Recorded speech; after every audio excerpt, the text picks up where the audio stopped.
I've worked with a range of kids with a range of support needs and autism and intellectual disabilities for over 30 years, from kids with the most dangerous behavior and the fewest skills to kids with autism that, when we were in high school, we'd be like, oh, they were just kind of quirky folks, right? So the whole range of folks. So I'm trying to figure out how to situate what I need to give to you today in a way that is helpful. So what I thought I would do is I'm going to spend a little bit of time talking just quickly about what I know about autism, which is just based on my limited experiences or the experiences I have, but also I want to talk about in general, what good programming should look like for kids with autism. So many years ago, I developed this assessment tool called the ALCOT. It's the Autism Allowances Classroom Observation Tool. You have this here. And feel free to, use it. Probably the publishing company wouldn't love for me to tell you to go back and run copies for everybody in the world, but as you go through, you might self-assess where you are, and it's designed for kids across the continuum of support needs. And so it might be a good tool for you to kind of figure out, like, are we doing what we need to do for folks? So I want to start today by, again, one of the things that I worry about for our children is the state of things in the world, right? No matter where you are politically, we're in a weird time for schooling. My experience is that kids with autism and other developmental disabilities seem to be getting less quality instruction over time, even though we're learning more things, and that is a lot of different factors: teacher shortages, shortening of teacher preparation programs, all those things are contributing to it. So I just want to thank you all for being here. We're in a place where people aren't doing this work anymore.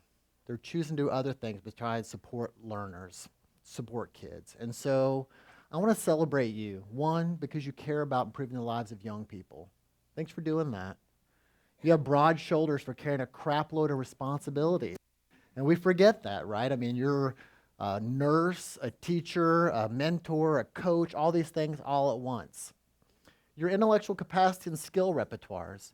If you're a surgeon that gets paid probably 6 times your salary at least, right? They know that if there's a hole in this artery, they sew it back up, and they have a team to support them. They're focused on one thing at a time. You are focused on a million things at a time, and those things have an impact on people's lives. So thank you for being so smart. Thanks for supporting your colleagues. Again, some of you have had tears. I have. Even, people, within the last month, I've had teachers crying about, I don't know if I can do this. So I acknowledge that we're a network of people that lift each other up and hold each other together. So thanks for doing that. And for all the hard things. So generally speaking, there's a lot of awesome sauce in this room. That's my PG version for our, but yes, you guys are awesome. So many folks in this room love someone with autism, know someone with autism. Yeah, absolutely. If I asked the same question 10 years ago, 20 years ago, wouldn't be the same. I have a lot of people that I care about. I have some adult friends with autism. I have a colleague that just was diagnosed with autism. A lot of people with autism in my life. So first thing I want to start is there's been changes in language. We talk about people as being autistic. We talk about people as having autism. It used to be person first. You're a person first and you have autism. Some of our autistic friends prefer to be identity first, right? So this is who I am. I'm autistic as an identity. And this language about neurodivergent. So you'll see that all these terms used to describe people with autism. And they're all appropriate given the perspective of the person. What do you want to be called? Usually I just call them like Jim or Mary or whatever. And there's a lot of autistic people. So, right, 1 in 36 now. And again, when I started, it was like 1 in 1,000. And so the numbers are increasing. Combination of things are happening, we agree, but also changes in diagnostic criteria. And so whatever's going on, we know that there are more folks with autism. It's reported across all racial, ethnic, socioeconomic groups, still 4 times more common in boys than girls. And globally, outside the U.S., we're still looking at 1 in 100. But again, that's kind of an amalgam of all these places that don't have as great diagnostic systems as we do. So again, I just want us to start getting our head around the kids that we serve a little bit. So autism's complex, right? It's a diagnosis. You can go to the Weiskopf Center or somewhere and get your diagnosis with autism. In public schools, it's an eligibility. So you don't have to have a diagnosis of autism, but you can meet eligibility criteria. Or conversely, parents will get really frustrated. It's like, my kid has autism, but he doesn't meet public school eligibility criteria. That's always a very difficult conversation to have in school settings. It's an identity. Again, it's for some people with autism, it's my superpower, and some people are still trying to work out what that is for them. Um, and then, of course, there's still a stigma for some parents and people with autism. There are 3 levels of autism, right? This was a change a while back. So autism level 1, right? Probably a lot of kids that you may see in your classroom, right? So we're talking about kids with difficulty with some social interactions, some self-regulation issues. As we move down to the spectrum, we've got more substantial support and then very substantial support. And a lot of my life has been working with kids that don't speak, may engage in lots of challenging behavior, may also have a comorbid identity of having intellectual disability. But again, back in this day, these kids often met the criteria for Asperger's syndrome, which again was, as you know, was very hard for a lot of people with Asperger's syndrome when suddenly a bunch of people said, no, it doesn't exist anymore, right? And lumped it into here. So what does it all mean? And you notice you can stop me at any time. I'm that kind of a laid-back presenter, so I will talk fast because I have a lot of content to give you. And I talk kind of low, too, so it's good with mic so I'm not mumbling too much. But what does it all mean? First, it's important to know that people with autism are more like the other kids that you serve than different. And we forget that. Sometimes you'll be a teacher and you're like, oh, this kid with autism's come in my classroom. It's the loudest thing in the room. You're like, yeah, you got a kid coming in your classroom that shares most of the characteristics of all the other kids, just some unique differences, right? Second, if you know one person with autism, you know one person with autism. And again, this is an old adage, but we make some assumptions about, oh, don't they all love technology? No. Don't they all have problems with social skills? No. They're very unique, and we want to be careful in terms of starting those interactions with folks with these assumptions. People don't, this is a very hard for us to get our heads around sometimes, but people don't act a certain way because they have autism. Autism increases the likelihood of us engaging in certain behaviors, but if I say this kid flaps his hands because he has autism, how do you know he has autism? He flaps his hands. It gets us in this circular reasoning. We're like, why do people flap their hands? Because it feels good. Because it has some self-regulating thing. How are some of you about an hour into this presentation? You'll be shaking your knee, right? Because it helps you regulate. It feels good. You don't do it because you have or do not have autism or another condition. So what this does is I think it's important for us to remember that, because sometimes we will tend to look at the autistic person and say, well, it's because of their autism they do that, instead of how can we make their lives better? How can kid will engage in problem behavior? Well, he's just autistic. No, we didn't present tasks in a way that was useful, that was helpful to that person. We didn't provide enough support. So I prefer that we stay in the world of which we have some control, instead of kind of placing things and constructs or labels of other kids, right? We can support all autistic people to have better lives. So it's important to note that people with autism have difficulties developing communication skills. So again, some kids may not develop communication at all. Some kids will start in early development and then it'll go away. Some kids are loquacious and they'll just never stop talking, but they don't know when to stop, right? So it looks really different. I have a friend with autism who's just one of the best humans in the world, but I don't always answer the phone every time because I know the same things he's going to ask me, right? And same thing with some of my other friends, right? They don't have autism. I don't want to talk to them at this moment, but I think it's important for us to understand a wide range but it is a part of the diagnostic criteria. If you have autism, you're going to have some of these social communication challenges. Some people with autism have a hard time understanding the big picture or attending to the relevant cues. There's a great story a long time ago, and this is the most extreme end of it. A man comes into a child with autism comes into a doctor's office. It was a clinician at the time in California. And the father comes with him. He's like, he doesn't recognize it anymore. He's regressed. I'm so concerned. And the father's really upset. And the doctor's like, well, that doesn't usually happen unless there's something medical that's happened, like a seizure or something. Kid runs out and jumps in the lap of another man in the waiting room. Father's even more upset. He's like, oh my gosh, I can't handle this. And the doctor goes, wait a minute, didn't you used to wear glasses? He goes, yeah. And the man in the waiting room wore glasses. And so that kid, very extreme example, He didn't pay attention to many things except for his dad's glasses. I've taught kids flashcards. I changed the font. They can't read them anymore. But then there's also kids that just don't understand the larger picture of things. There's stories of kids walking outside and taking the ladder underneath their dad and always work on a building. They're just not looking at the broader picture. And that's a big deal because most of what we learn, most of how we navigate is through really paying attention to all the nuances, the differences in the world around us. So if you're not paying attention to those, you're going to miss some opportunities. You're going to make some errors. Some may not fully understand the perspective of others. And so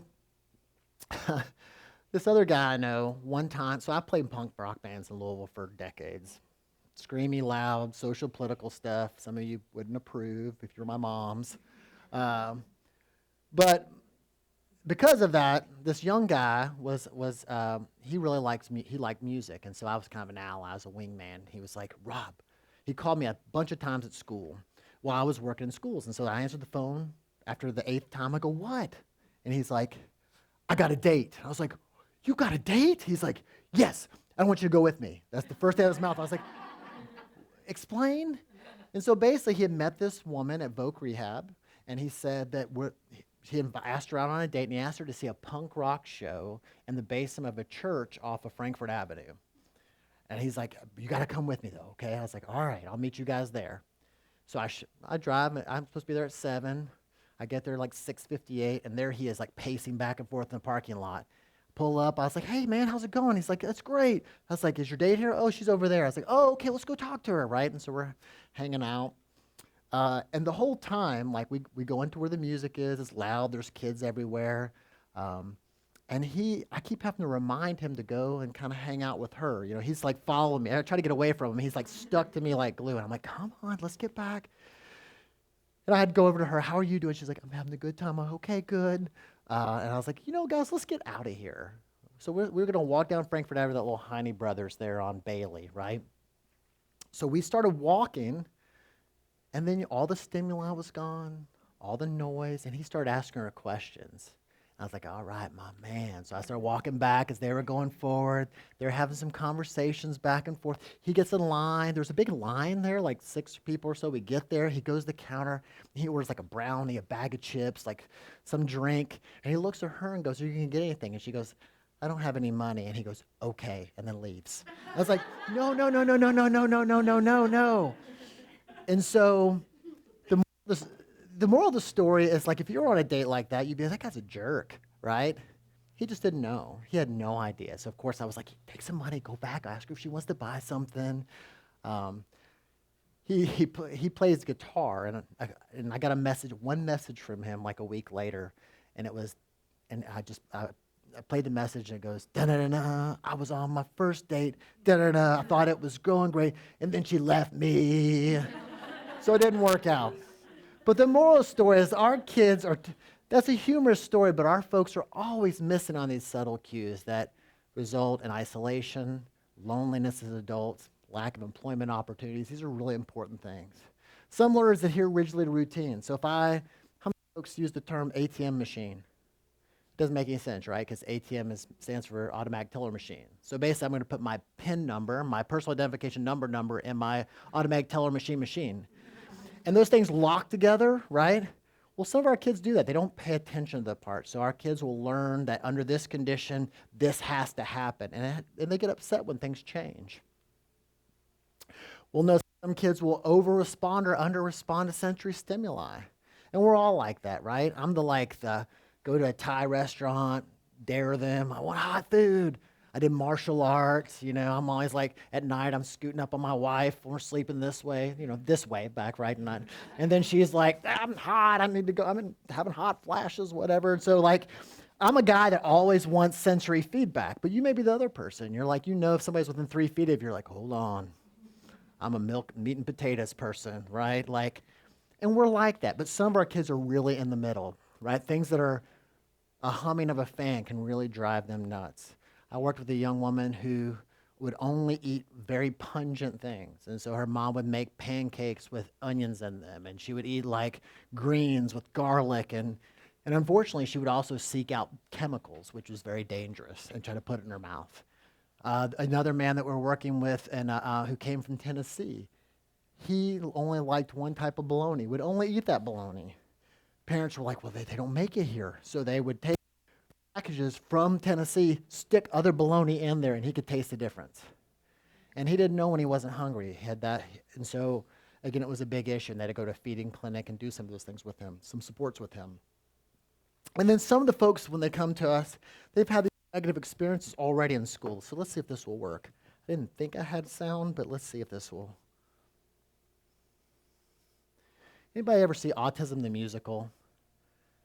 Great. It was about 15 years ago.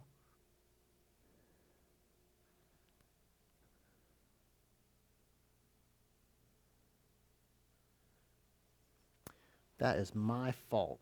So basically, he describes, this little guy is just describing his experience being bullied, and how, and the best part of this is she goes, are you bullied? He's like, yes. And she goes, well, what do they say? And he's like, I don't know, Mom. She's like, do they say like, nah, you're stupid? And he goes, Mom, have you ever heard a bully? Right? And so the whole experience is a lot of our kids, again, have, they have ended up, it's an awful term, but a bully bait. They're off just enough. They look typical. They're not, we know socially it's not appropriate to make fun of somebody with an observable disability, but if somebody just makes some social errors, again, the people will target them often.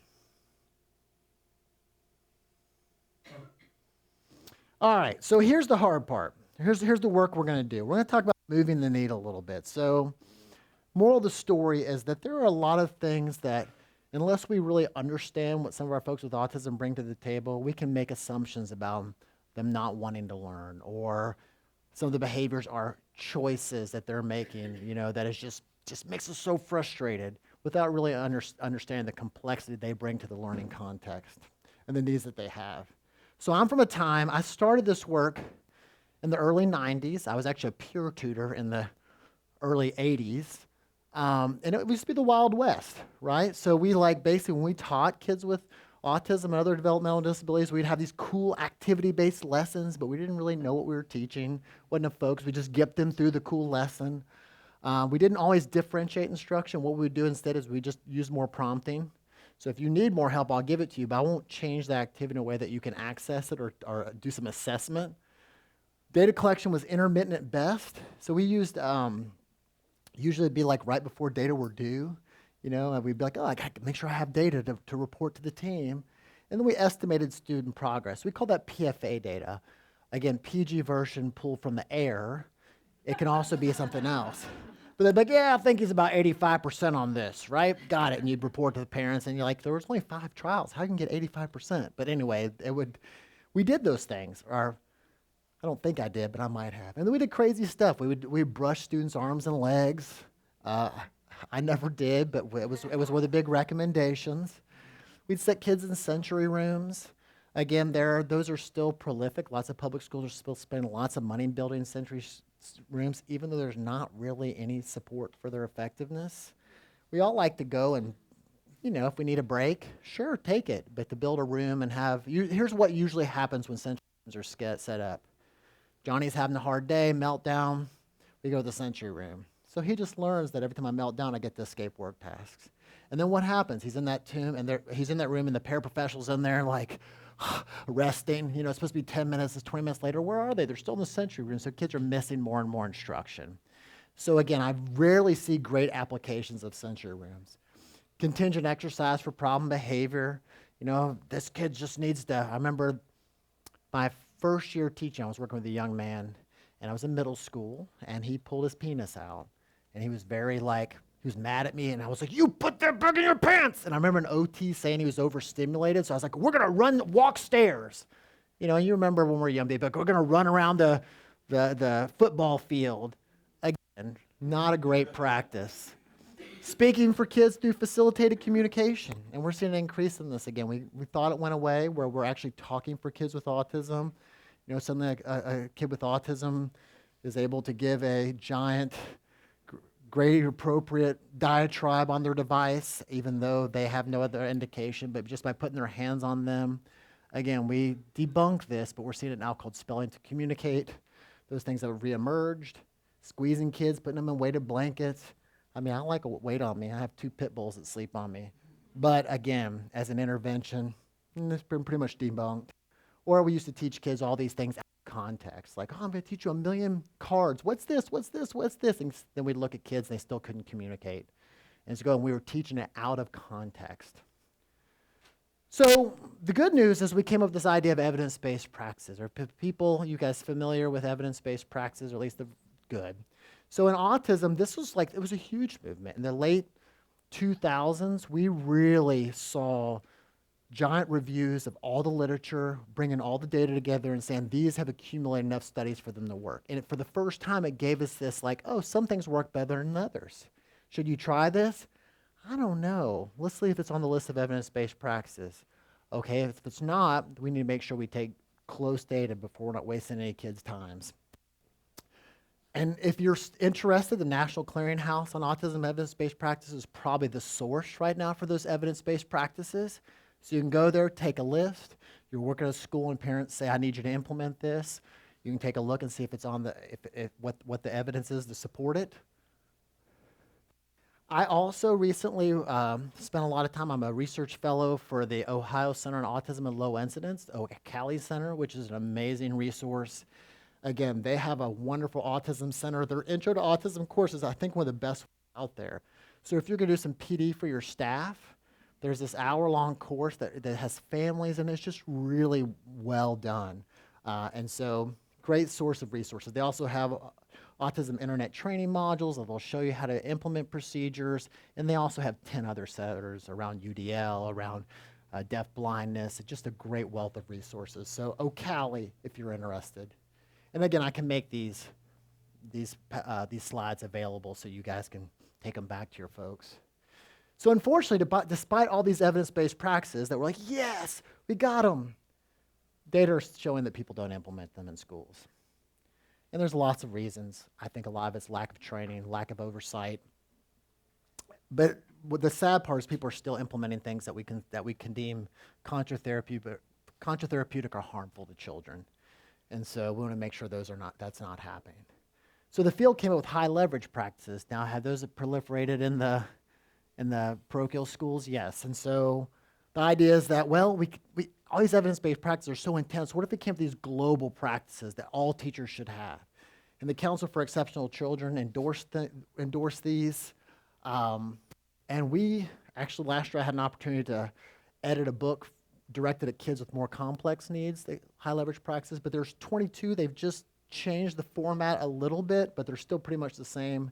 These are practices around collaboration, assessment, social emotional behavior supports, and then instruction. And again, these are really kind of like the nuts and bolts. You should have all these in your program, to have that good Honda Civic program. May not have everything, may not have the most advanced stuff, but if you're implementing all these, the majority of your kids are going to be in a pretty good place. So, yay, we have evidence-based practice. We have high leverage practices, but we still have a hard time getting folks to do it. So what I'd like to spend this last part of my time with you guys today is kind of walking through components of good programming for kids with autism. And if you have any questions, we can stop, say, oh, what about this? And I'll give you some time to think about it. A couple years ago, I wrote a paper called an IEP for Me. And so we think about the IEP process in public schools. We identify priorities for an individual. We target a few at a time. We closely monitor those.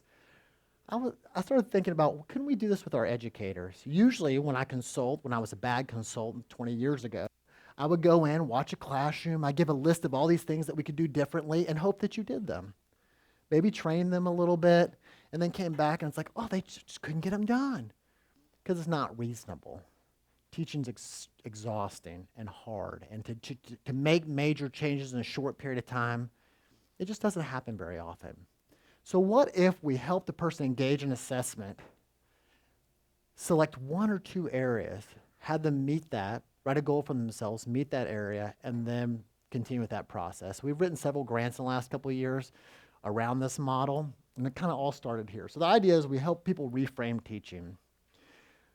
It's one of my areas of interest, and I could cut all these slides out so we wouldn't be here all day, but I really like looking at why we do what we do as teachers in classrooms. We engage in assessment. We select a measurable, achievable goal. We build partnerships. We change our environment so we can do better. And then we monitor our own progress. So the first thing I like to remind folks is when we think about teaching, great example. I'm a happily married person. I mean, it's been over 20 years. We just had our anniversary. I mean, I'm really lucky. And I love my wife, and she is a powerful reinforcer in my life. And I will do almost anything for her. But the one thing I do not do is pick up my socks around the house. And it's not hard, right? I could just take them over, right? And when I see them on the ground, sometimes I'll walk to the kitchen, I'll see them there and know I'm going to get grief for it later. But then I'll prioritize something else over it. And the only time it ever changed is my wife started putting my socks on my pillow at night.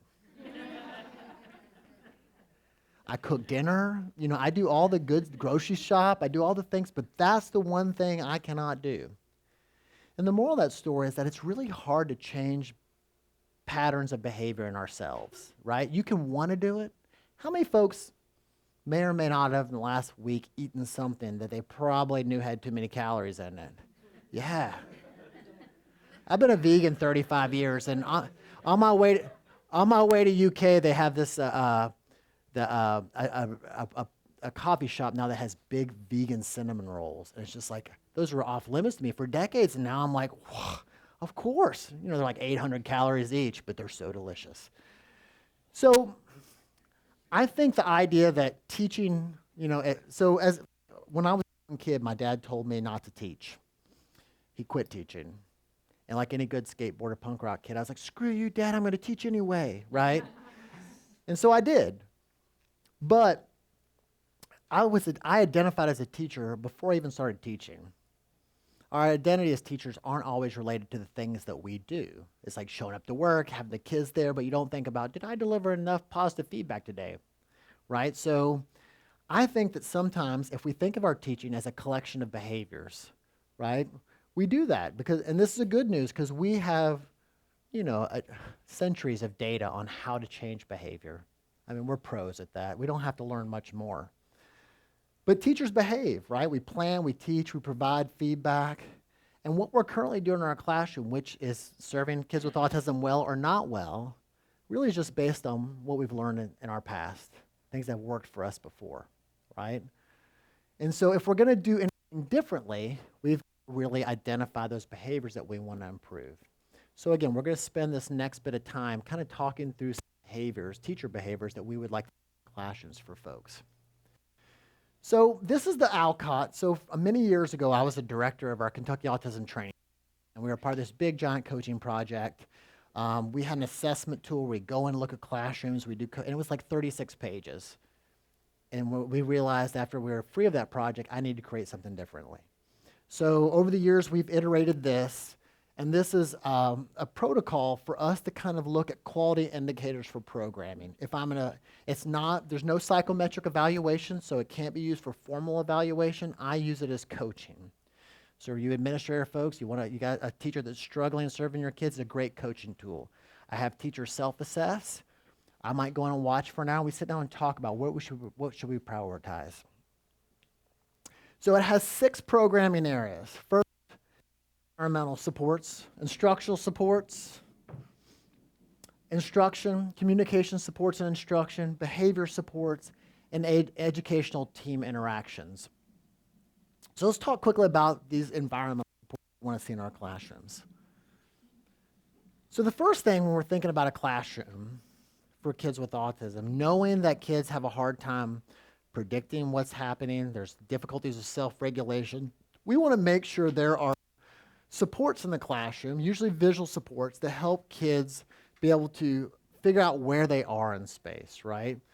I worked with millions of kids that teachers would be like, a kid is sitting there for 15 minutes, they haven't even started on their work, and they're like, what's going on? And then maybe the kid doesn't know how to ask, or they don't know the order to start things.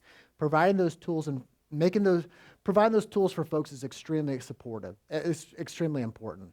So we look at visual supports and visual schedules. So they can look like lots of different things, right? So if you're working in a preschool class, having a circle where kids know what they're supposed to sit on. This might be for kids with more complex needs, but we have a schedule. When this activity is done, they put it in here, and then they go to the next schedule.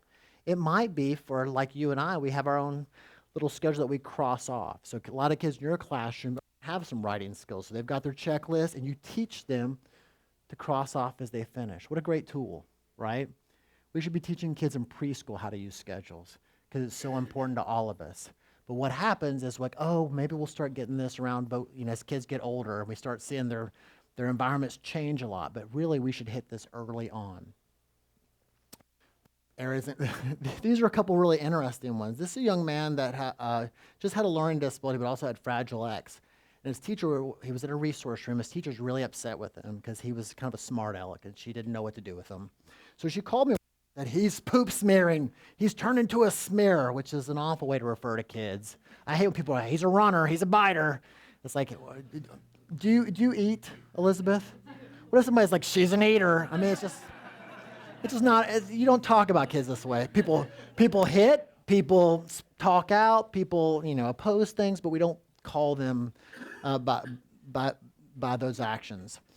So this little guy, we made a schedule for him. We just realized he wasn't a good wiper, which makes sense. I mean, how'd you guys figure it out? Did you have your dad sit in bed like, okay, first you just, many of us just kind of figured it out, right? I can't believe in front of you I just reenacted what this looks like.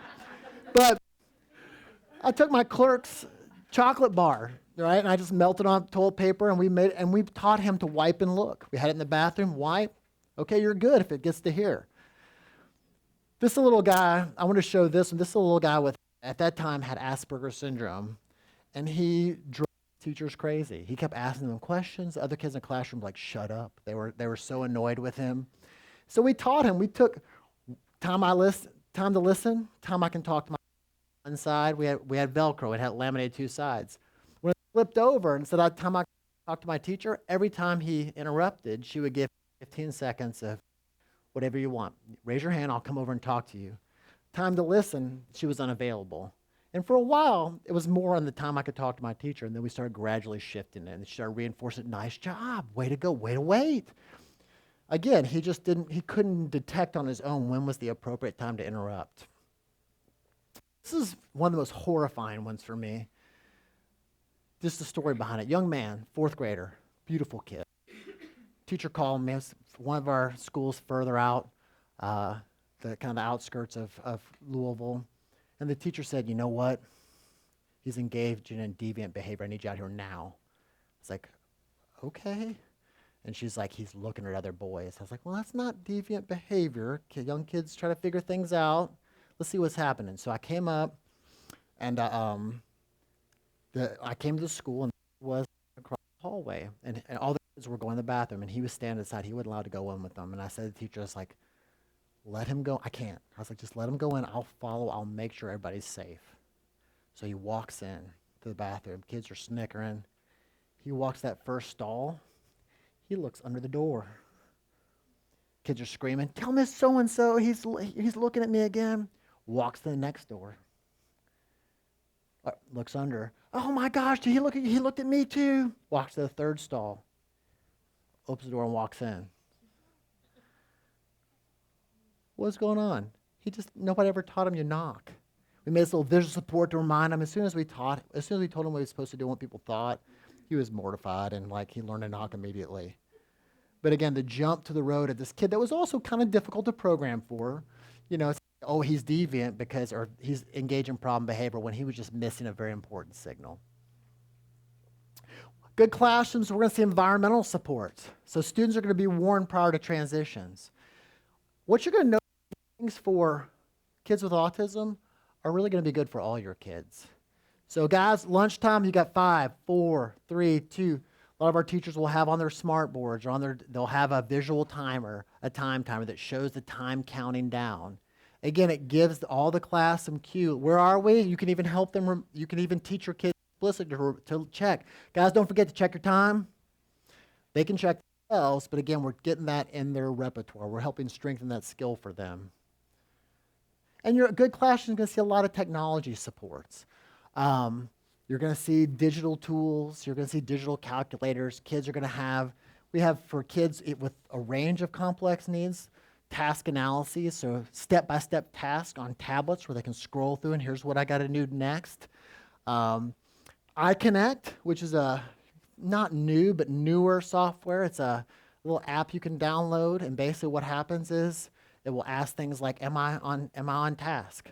They click the button themselves, right? And then they can count and show their progress. So it's a nice self-monitoring tool.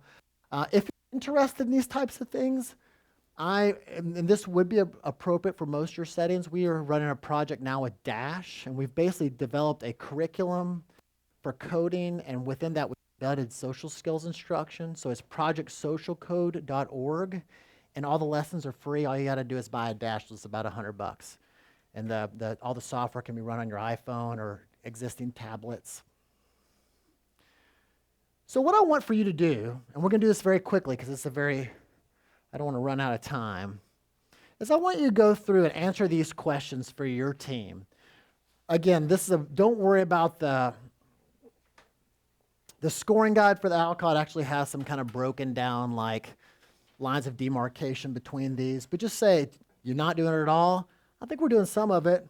Got it. So 1, can all team members observe all areas of the classroom? Are there places in your classrooms where kids can, they're not being observed, so they can get off task, they engage in problem behavior? Do you have a great supervision system in your room? Are visual supports and tactile cues displayed throughout the classroom? Are you using individualized and group schedules? Teaching signals clearly indicate when transitions are approaching. So is this something you do pretty consistently? And you see for those kids with learning support needs that we're using assistive technology. So just go through quickly and just score yourself, because at the end, if we have a few minutes, I'll ask you to kind of identify an area of strength or weakness. So think about your program. So if you're teaching, if you're an administrator and you're running a school, think about all the teachers. If you're a classroom teacher, and you have some para support, or you're co-teaching, think about all the teachers in your building.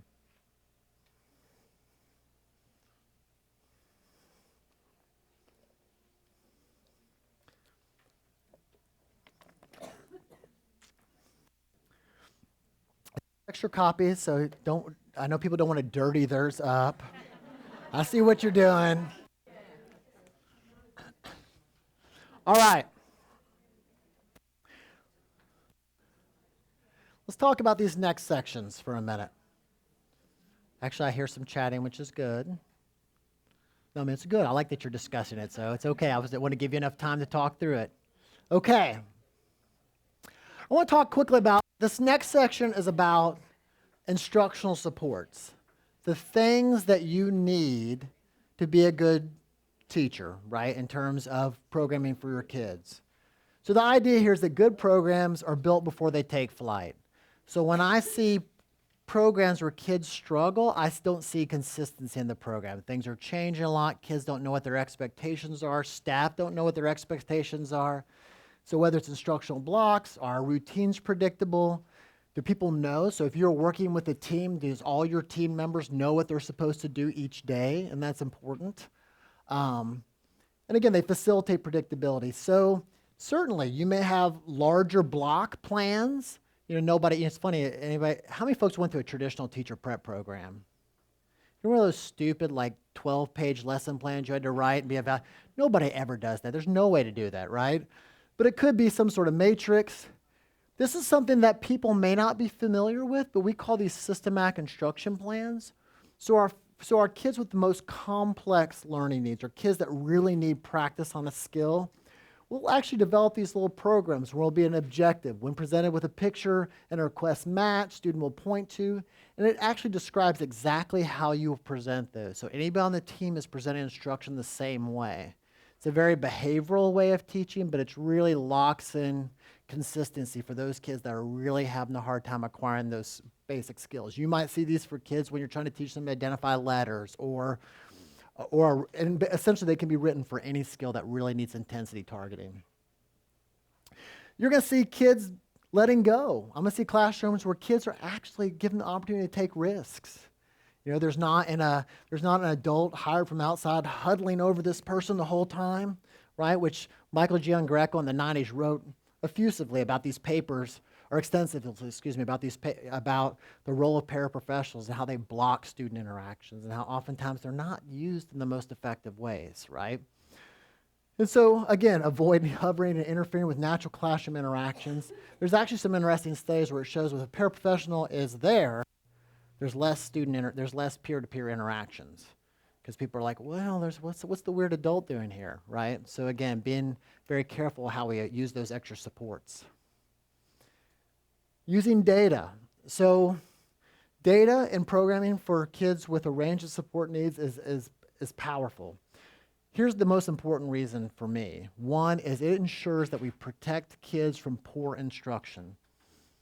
So if we're taking data every couple months, that means if it doesn't work, we've spent several months trying to teach a skill and we haven't taught it correctly, right? Or we haven't identified a smaller sub-skill that needs to be hit first. So continuous data collection, and when I travel the country doing like all days around the Alcott, and when people score themselves, this is where they're weak. And that's a bad word, weak, but basically where we don't see as much of it. And I think the problem is we don't do a good job in preparation programs. You get your class on how to take data collection.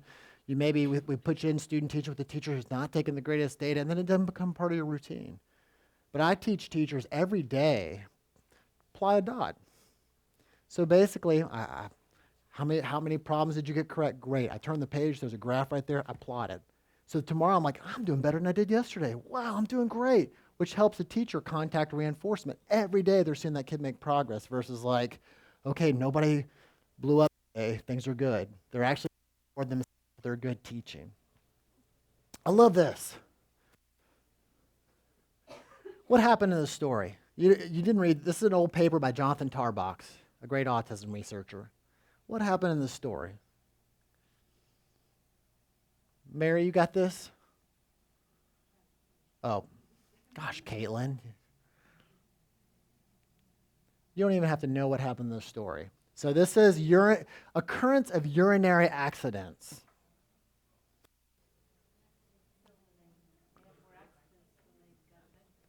Yeah.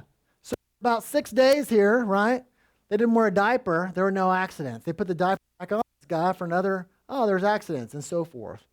Again, anybody, all of you can figure this out. A parent can figure this out. Somebody doesn't have to have, graph training to get it. So basically when we graph our data, you can see they're making progress, they're not making progress, or something's wrong, right? And that's why we do this. It just ensures our accountability, our visibility, and it's a great communication tool. I never got this in any of my programs, which was crazy. Simple rule, if you're going to teach like a discrete skill, so again, let's think if you're doing some blending or you're doing like letter recognition or especially for our young kids, if you're going to take data 3 days a week, every 2 weeks, if you're not making 5% progress, look at what you're doing, right? Simple, three times a week, every 2 weeks, 5% progress, 325. If you have support staff, if you have a teacher's aide, somebody working with you can train them. I'm going to give you an hour a week. I want you to look at kids' progress. Let me know if there's any kids that aren't making progress at the end of every 2 weeks. Have them kind of monitor data and get that back to you. Again, it'll make it easier with all the other things that you do. But it's a skill that we can teach our folks to help us with. All right, so I want for you to quickly go back and score yourself. 1, lesson plans are used to guide instruction. Systematic instruction plans are used to guide repeated embedded trials instruction. So repeated instruction is if I'm presenting trials. What letter? Yes, what number? These types of things. Embedded instruction might be where I'm embedding tasks within other activities. So I might be working with a learner that really needs to boost his vocabulary. I'm reading a text and I'm like, what's this? As I show a picture, right? I'm trying to get him to respond to those so that I can embed trials within my regular instructional routines. All team members are engaged in instruction-related activities when not on a break, which this may not happen in your schools, but in a lot of public schools, I see a lot of people sitting at desks where you need to be firing on all cylinders. Team members are positioned to facilitate peer interactions and learning from the classroom teacher in non-segregated settings. Data are collected on multiple student objectives. Data are plotted on line graphs. Team members report the use of database decision-making rules. So if I asked each one of you, I should be able to say, when do you know when a kid is not making progress? How quickly do you know? We're hoping within a couple weeks. How many folks feel like, yes, we do? You guys just tired, or like, you just don't want to answer it? That's okay. I would ask the same question of my public school folks, and they're like, I don't know. They're just going, right? All right. How are we doing? Raise your hand if this section you wouldn't feel as confident as the first section. Like if you had your folks score, everybody in your building, that's most the case. A lot of people are really good at getting some of these expectations, schedules up in the room, those types of things, but we get to making sure there's data collection, systematic instruction plans, those types of things. We see a little bit less of that. All right, so let's talk quickly about instruction. So first, how does teaching differ from presenting? I want you to think for a minute, which is ironic because I'm presenting to you right now, but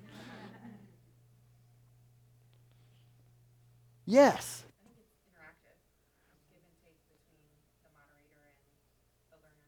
Okay, good. I would agree. Do you think that's enough? I mean, I think it's multifaceted in so many ways that there's various different types of You know what engagement. By the way, that's a great response. It's multifaceted. What's going on with the world today? Well, it's multifaceted. Let's take it. Don't get me started. I know.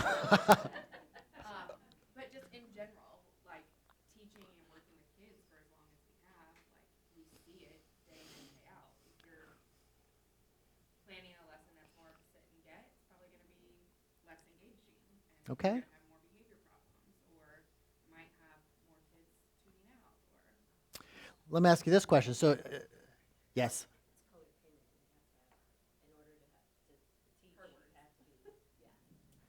Yes. So what I was going to say is I could be a really engaging presenter, right? I can have you all doing things while I'm presenting. But I would argue that's still not teaching, right? What you're getting at, I think, is that there has to be learning. So if I'm teaching all day long, I don't have data, kids aren't making I don't know if kids are making progress. I don't really know if I'm earning my paycheck, right?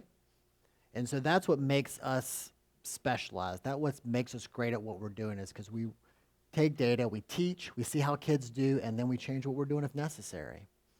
So yeah, when learning just like this, I present something, a child responds, and then they get some sort of positive feedback. That's how learning, that is at the very basic nuts and bolts. That's how learning occurs. If I practice something in the presence of, if I say 2, when somebody shows me a letter 2 and I keep being told it's right, after a while I'll go, oh, that's a 2, right? Almost all learning can be driven back to this very simple discrimination.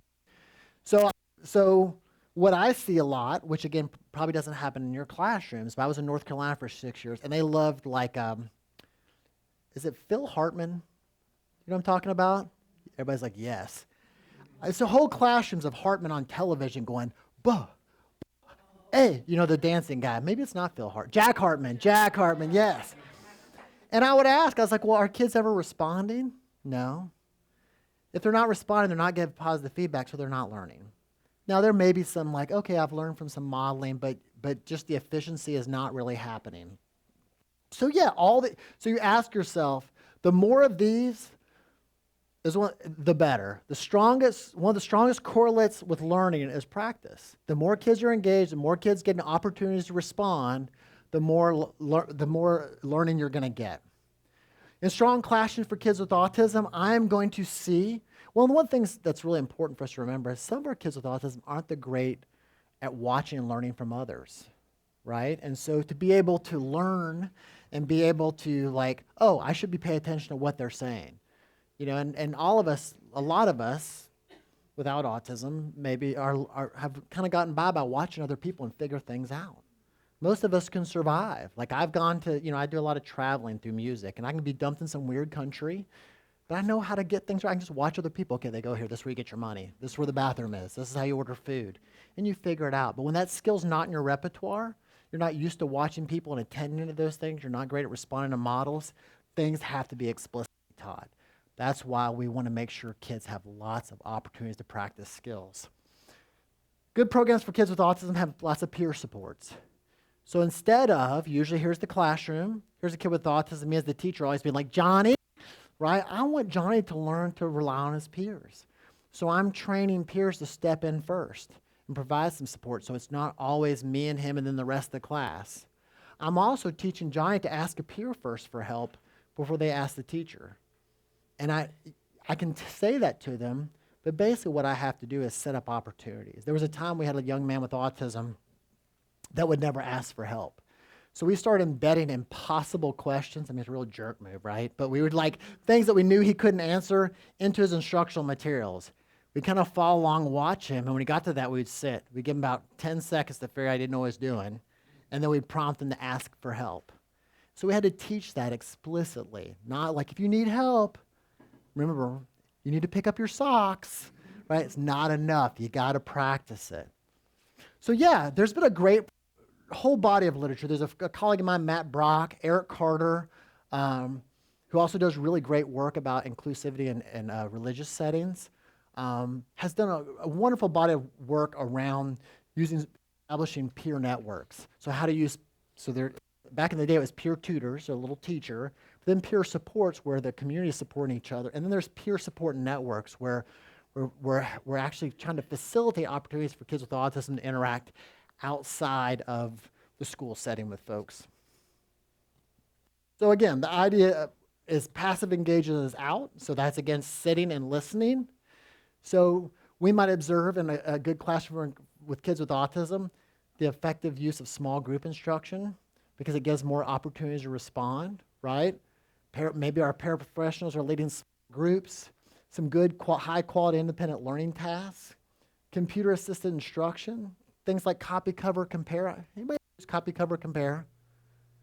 Old school, but it's great because kids can actually work independently while learning their skills. So essentially like for spelling, copy, cover, compare looks like this.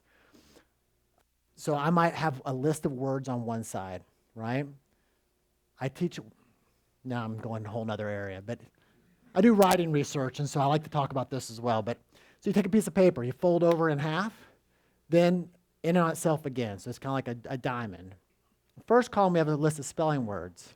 We teach kids to look at a word, copy it from memory, close that flap so they can't see it, and then practice writing it from memory. They open it up, they're like, oh, I got it right. Yes, they didn't, then they correct themselves.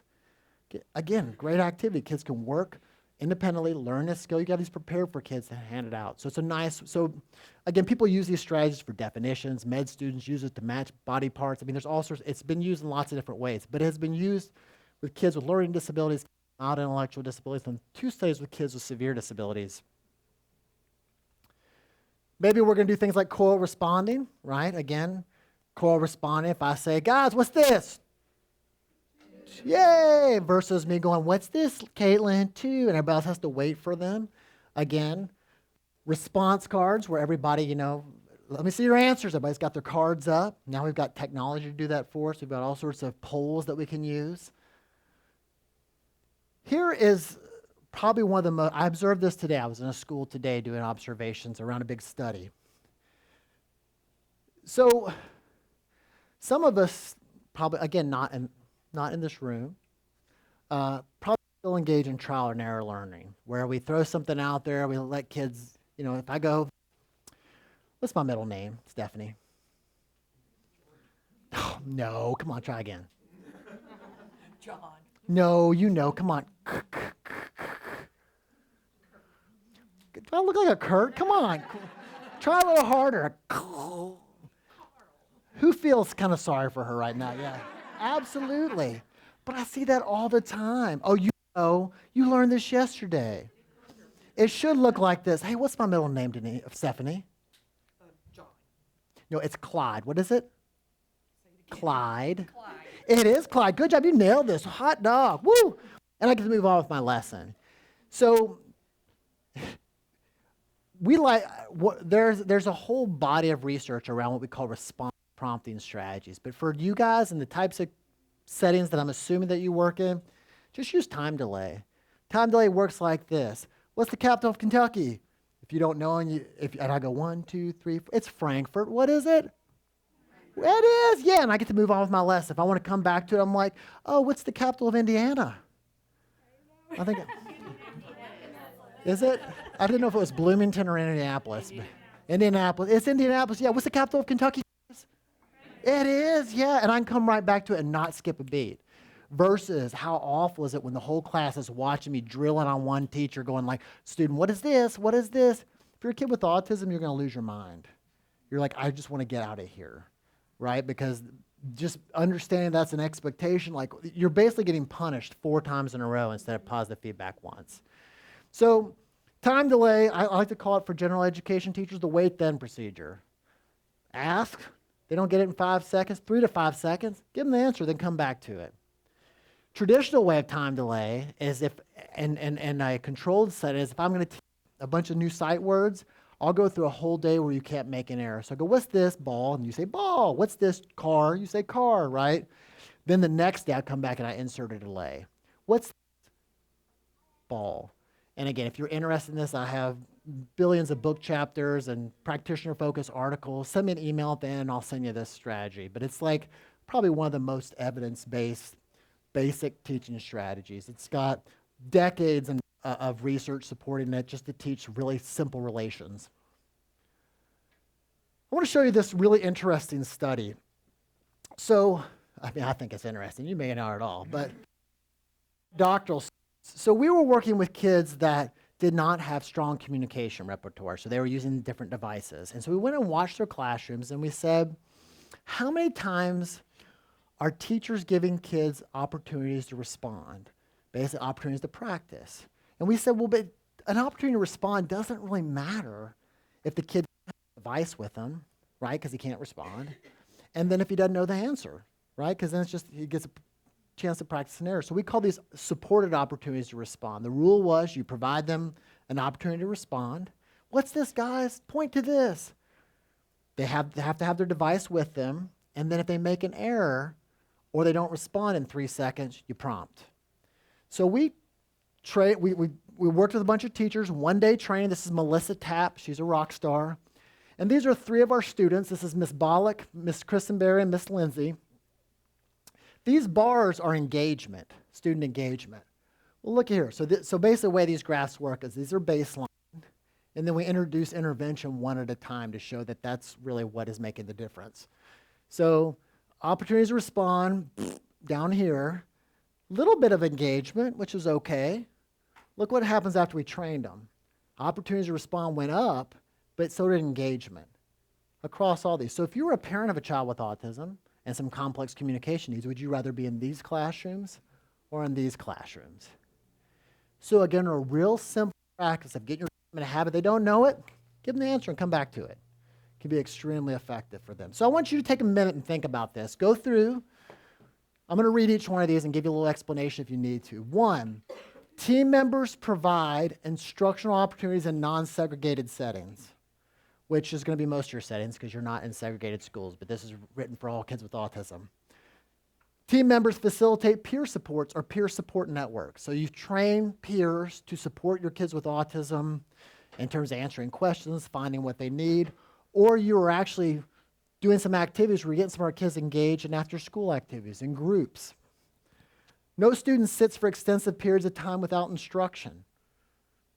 Again, what we see is a lot of times if I don't know how to teach my child with autism, I just kind of wait, and he's waiting for help, right? So you have kids in your classroom that aren't getting the instruction that they need. They're kind of sitting there like ambling. Team members generally deliver the same directive only once and then use prompts or feedback to ensure a correct response. Team members provide consistent feedback during instruction. All instructional materials are age appropriate. Team members use preference assessments. I didn't talk about that. So there's an assumption that we all are reinforced by the same things. I mean, not really, right? You like certain restaurants. I like different restaurants. But instruction, like all kids should respond to positive feedback. Doesn't work that way for some of our kids. So sometimes we have to identify other powerful reinforcers, things to work for. Those change. So we'll ask parents, what is your kid like? We get a whole list of things that are cool, but maybe a couple months in, they stop working. And it's not because the child suddenly doesn't want to work anymore. It's because they've lost their value. So we do these preference assessments where we spend time, maybe every couple weeks, for kids with the most complex needs, and maybe every couple days, maybe every day. But we say, what do you want to work for? And we give them choices. So we keep it fresh, right? It's like you in restaurant every night of the week. Maybe, if you're really into it, but most people won't, right? You want to mix it up a little bit. So it keeps those things powerful, to serve as powerful reinforcers. So basically, this is an assessment. We're checking a couple times a week. Team members teach academic skills aligned to the general education curriculum. Team members use methods to promote generalization. Anybody know what generalization is? From its broadest term? Katie, what's generalization?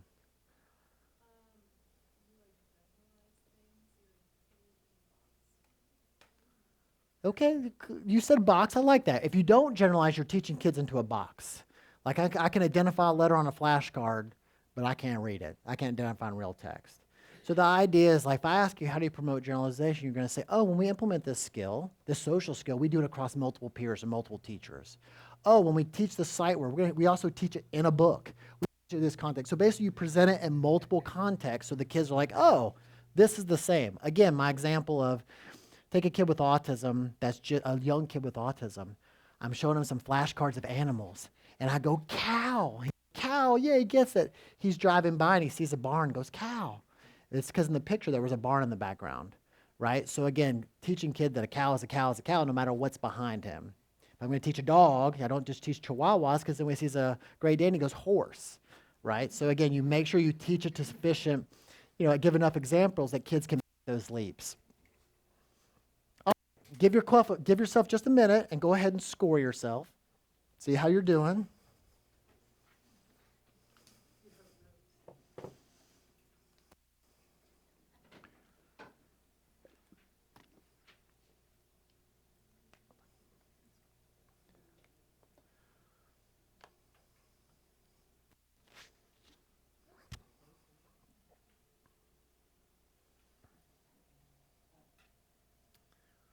You guys doing okay? The pacing all right?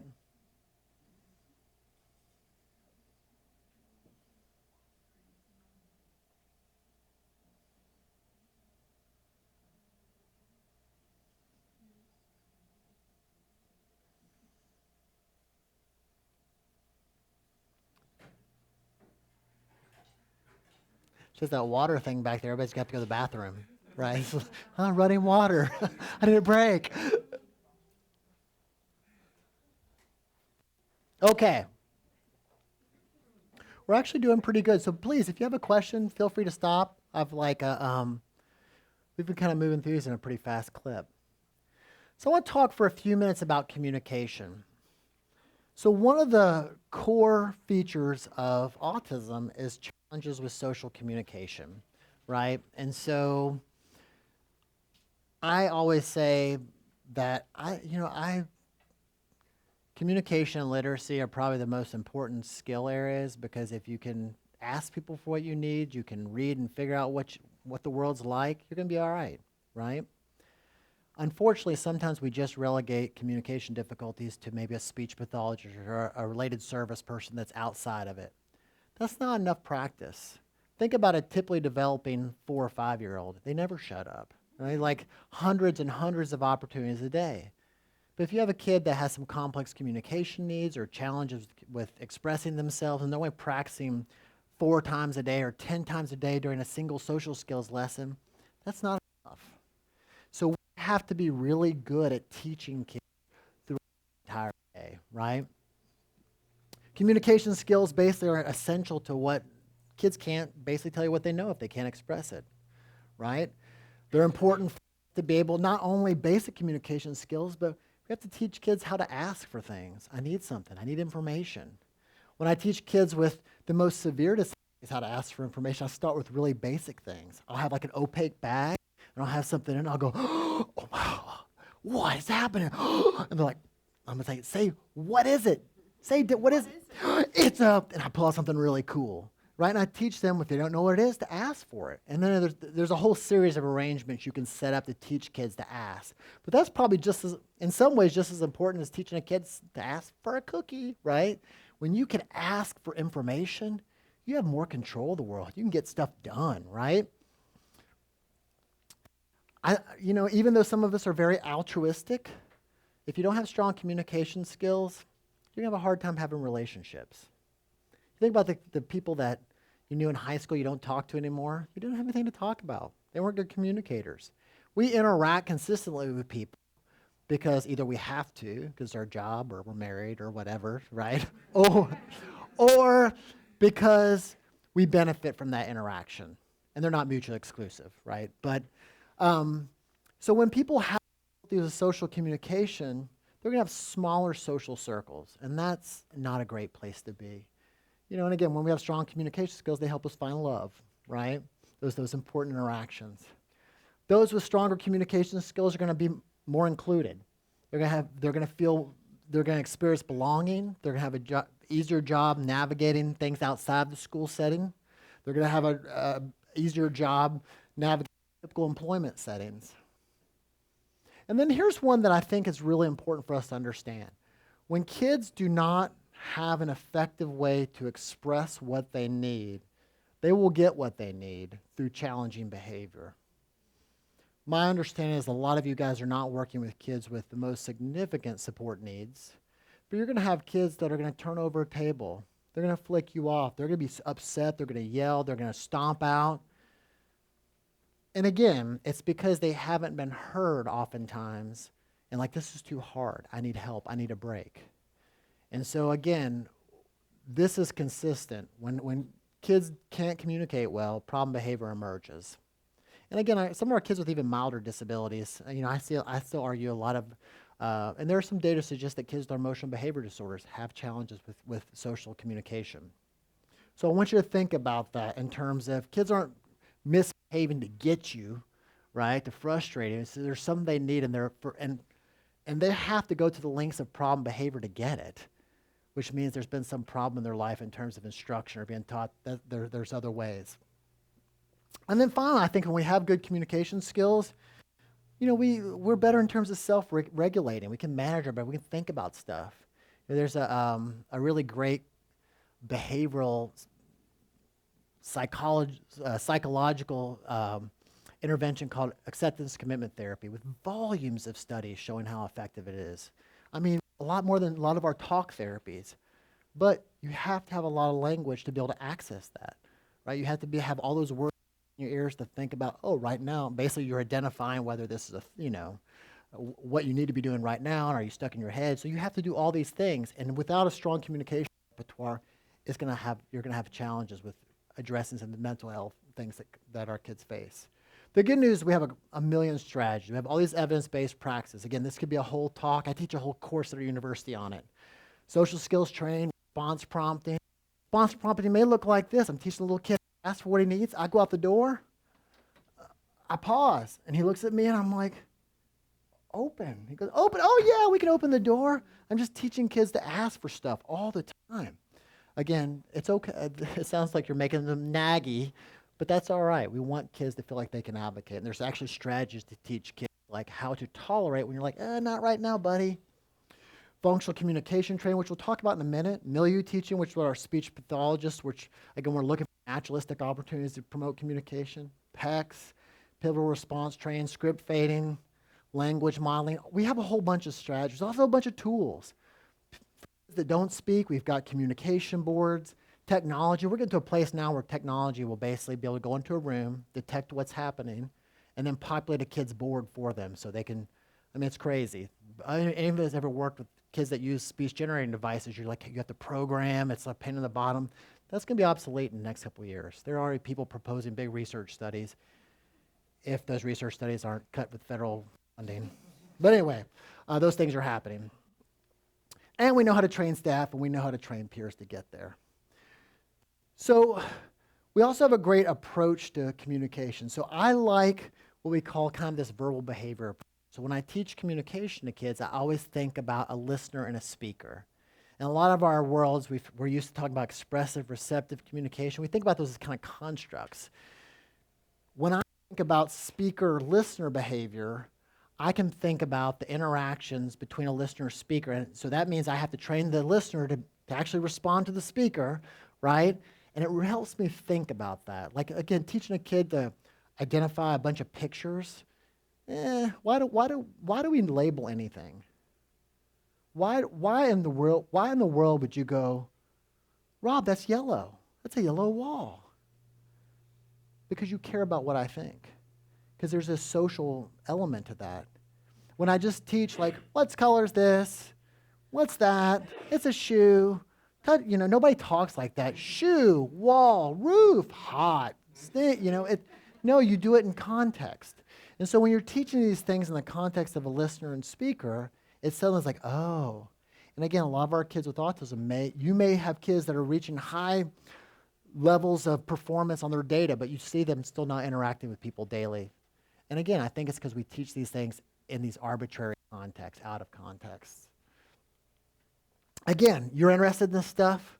Follow up with me and I can give you more resources on communication instruction. I think as I said before, it's also important for us to recognize is that when our kids are already communicating in lots of different ways. So some of our kids are speech, or they're signing, or they're pointing to things, but yeah, head nodding. Some of our kids are using picture boards, but you'll also have kids that will do things, they're standing next to you really close, right? And you're like, hey, buddy, and they may not be telling you I need some help right now, even if it's vocal, but they are communicating to you. And so we have to learn there are some unconventional ways that kids access what they need. In my world, I've spent some time working with folks that all they've got is this, a cry. That's really hard. I remember about 20 years ago, 2001, I was teaching in a classroom. We had a little girl, she had almost no movements, make sounds. And so people didn't really understand why. And then we realized, so we started programming for her. We'd touch her arm. We'd stop. Like, hey. So we started to realize, this is intentional, right? She's understanding the relationship that if I moan loud enough, somebody will finally come to me. Could you imagine all the time that people didn't look at it that way, that she's just been laying there in a classroom, talk to me, but through her moaning. We saw the similar thing about 10 years ago, a high school person, again, sitting there, visually impaired, minimal movements, hands could go this way. We put a little switch on the chair and said, come talk to me. And I took her little wrist, because the movement she had this way, and I had her hit that switch. And it was like, come talk to me. And I was like, hey, what's up, girl? How you doing? Did it again. Come talk to me. Hey, what's going on? About the fifth time, she hit herself. And suddenly, she'd been sitting in the dark, and now she's got some control of hey, get over here, talk to me. I'm in your classroom. So anyway, it's important to recognize these things with our folks. I want to go through quickly because I want to get to the behavior support plays. If we want to teach communication skills, we figure out where kids are. Again, most of your kids, which I hope you will see increasingly kids that don't have vocal communication. I think there's a great opportunity in community and parochial schools for our kids with more severe complex needs. And so you'll see some of this, but you pick a communication force and then you just start teaching. You start teaching Tier 1. You teach your whole class. Guys, if you need something, you ask for it. I'm going to tell you why you do this. Because if kids engage in problem behavior to get things, if you teach them in the first 2 weeks of school, like you do any other expectation, how to ask for things, you're going to cut problem behavior off at the knees. There's no reason for them to get it. Guys, if you need help, just raise your hand, and then you practice it. Come on up here. Now let's pretend you're sitting over here, and I'm working. How can you get my attention, Michael? Miss Johnson, oh yeah. And you just practice over and over again. You reinforce it. You create a community where kids are asking for what they need all the time. Problem behavior is going to decrease, right? So again, we model it. You could even teach kids to ask peers for what they need. So that could be another phase of this. But the idea is we're creating an environment where kids get what they need through effective communication, not problem behavior, not disruption. When we teach kids, you're working with these younger kids, number one, kids first have to learn how to request, right? Back in the day, we would teach kids all this vocabulary. But the reality is the only reason that that we care about each other is because we can ask each other for things, right? And when I know that my actions actually, my communicative acts actually result in my life getting better through you, suddenly our relationship gets stronger. So we teach kids to request first, then we teach them to identify things, label things. Then our more complex kids, again, then we start getting a more complex communication. I teach writing, and people always start with like, what'd you do what'd you do over the weekend? And you ask a kid with autism, maybe like, I pooped. Well, that's correct, but that's not what we want to hear, right? Like you teach them first to write about things they see, so you can like work on those conventions, and then you get into more, then you teach them, well, could you write about this? And you start getting into them write about things that aren't there in front of them. So again, communication instruction, pragmatic. We look at a context. Oh, my friend Amy's sitting there, and she's got something I want. I prompt Michael to go over and ask her for it, and then Amy's like, yeah, sure, I'll share with you. So teach these things in the real context. And you really think about this, and this is like, I'm going to give you a quick example. So think about you have a child that you need him to ask for help more often, right? Or he needs to ask for things more often. In the past, we would do things like this. Michael, I don't know why I'm calling you Michael. It's because your hair's covered in your thing. There you Caitlin. Caitlin, when you need something, I just want you to ask for it, okay? But that's not going to work really well because basically she has to remember. She doesn't practice it. It's a rule. Maybe in the past she's asked for things and people didn't give her what she wants. She's like, sure. So instead what I'm going to do is I'm going to look for, in my classroom, I'm going to look for times when she's looking agitated because what that tells me there's motivation there. Like she's doing something hard, so she's looking tired. She's putting her head down. She's like, as soon as she does this, then I'm going to swing in and say, Kayla, ask for help. Oh, well, yeah, let's see what this problem you're doing right now. We've got this. So I teach it under the condition that there's motivation. Not that this is some rule that the teacher does. When you're feeling stressed, ask for what you need. And I do this all day long with our kids. Again, if I teach them to do that, they're going to ask for what they need instead of engaging in challenging behavior. And then, again, there can be other stimuli. So go ahead and score yourself. This may not apply to all of your students, but all students have functional communication system. That means signs, words, pictures. Communication instruction observed across multiple times and partners, so your staff is always prompting social skills, communication skills. Students have access to their supports they need at all times. In other settings, there are actually places where kids have communication device and we take them away from kids, or, oh, their batteries aren't working. I say that's a type of restraint. And then team members arrange the environment to facilitate healthy peer interactions. Go ahead and give yourself about 30 seconds to score, and then we're going to dive into talk about behavior for a few minutes. I appreciate, again, feel free. I know it's kind of warm down here, so if you need to step out and go to the restroom.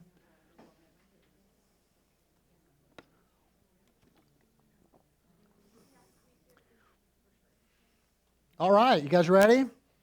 Got one more big section. Going to give you some examples of some things, some goals you might write for yourselves, and then I'll give you a little time to ask some questions if you have any. All right?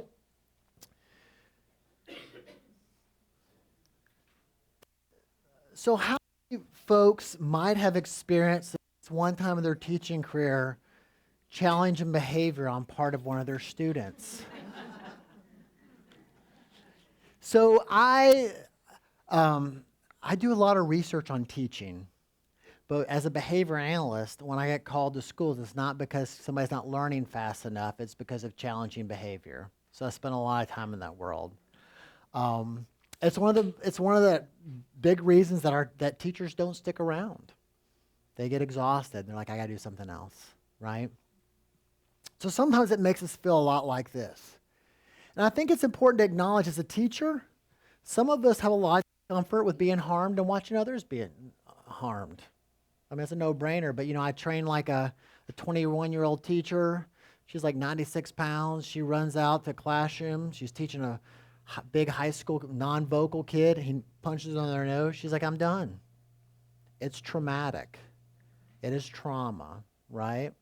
And yes, we understand why that happened. We don't want to blame the child, but we cannot take away that when somebody gets hurt in a classroom, It bends them a little bit. It makes them a little bit more frightened in terms of taking risks around instruction. It makes them not enjoy their teaching experience. I think that we have difficulties maintaining high quality instructional programs. So, right, you've got this great lesson, and one kid the whole day is ruining your instruction, right? And it's okay to be frustrated by that. There's a lot of time planning, especially we start getting calls from other parents about this one child, and it adds to the level of stress. We have challenges in supporting families. A kid has problem behavior. You know what's going on at home. You want to support that family, but you don't have the time to do what you need to do. Or in some cases, parents are like, no, it doesn't happen at home. And you're like, what? Which may be the case. Science is based on learning to act one way in one condition and another way in another condition. So sometimes that is the case. Sometimes it never happens in school and only happens at home. Navigating the opinion of colleagues. I remember my first year teaching. I made an error, just one. No, I made lots of errors. No, I got upset and may have shot the bird at another teacher. And I'll tell you what happened. I was working with, I was getting my kids pushed out of my segregated classroom into general education classrooms, and one of my kids had a meltdown. And a teacher said under her breath, I don't know why these kids aren't drowned at birth. And I was so angry. I know, see? No, it was instantaneous. And my principal had a talk with me, but she also told me that was an awful thing to say, and we just kind of got swept under the rug. But I was just so mad.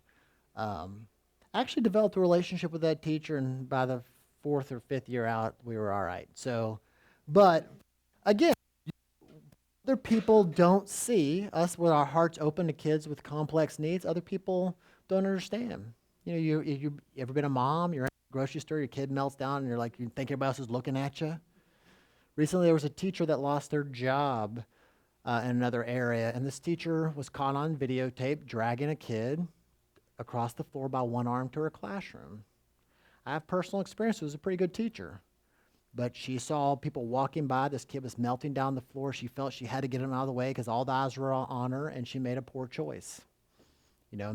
So the idea is that we do things sometimes, and there's a lot of stress associated with us not being able to handle our kids, right, or the kids that we're working with. And because of that, we question our preparedness and effectiveness. And I see a lot of young teachers just kind of give up or feeling like, this is too hard. I didn't know what this was about. The other part of this is intervention's hard.